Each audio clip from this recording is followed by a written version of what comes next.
Integridade, na verdade, é o que o equipamento precisa ter, né? Então, você tem a integridade é a vida do equipamento, a vida útil dele. Então, imagina o seguinte: quando você faz um vaso de pressão, fabrica um vaso de pressão, você tem lá um corpo cilíndrico do vaso de pressão, um tampo, né, perisférico, talvez, um tampo plano, depende da geometria. Mas imagina que aquilo tem um cálculo de engenharia, né? Você é engenheiro, você sabe, um cálculo de engenharia, um cálculo matemático que define qual é a espessura da parede daquela chapa de construção.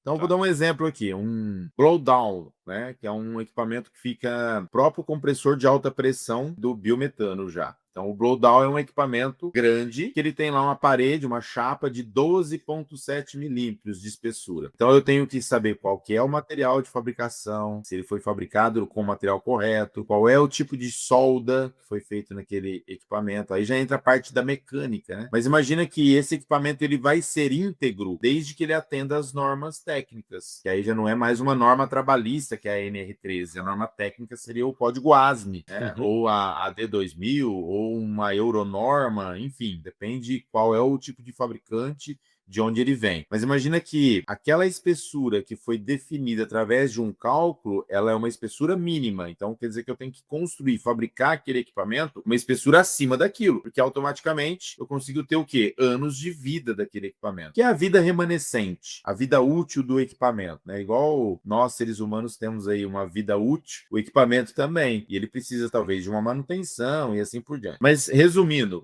o equipamento está íntegro desde que a espessura da chapa esteja dentro dos parâmetros que foi calculado. Então, eu dei o exemplo aqui de uma chapa de meia polegada, 12,7. Se eu tenho uma chapa de 12,7, o mínimo é 10 milímetros, significa que eu tenho 2 milímetros, 2,7 milímetros acima para usar aí Margem. durante o Sim. tempo, de Uhum. margem, exatamente. A gente chama de sobreespessura de material, né? Sobreespessura. Se eu tenho, por exemplo, 1 milímetro por ano, que não é essa conta, né? Mas imagina que se eu tenho 1 milímetro de taxa de corrosão por ano, significa que eu vou ter 27 anos desse equipamento. Geralmente a taxa de corrosão desses equipamentos é abaixo de 0,05. Então você pode, né, notar que equipamentos como esse vai durar, né, a nossa vida toda, né? É Sim. isso que é integridade. Então a gente avalia isso, se o equipamento foi fabricado com base nas normas técnicas, se foi realmente validado, e a gente emite um laudo, que é o relatório de NR13, validando tudo isso com, claro, com a RT, que é a anotação de responsabilidade técnica.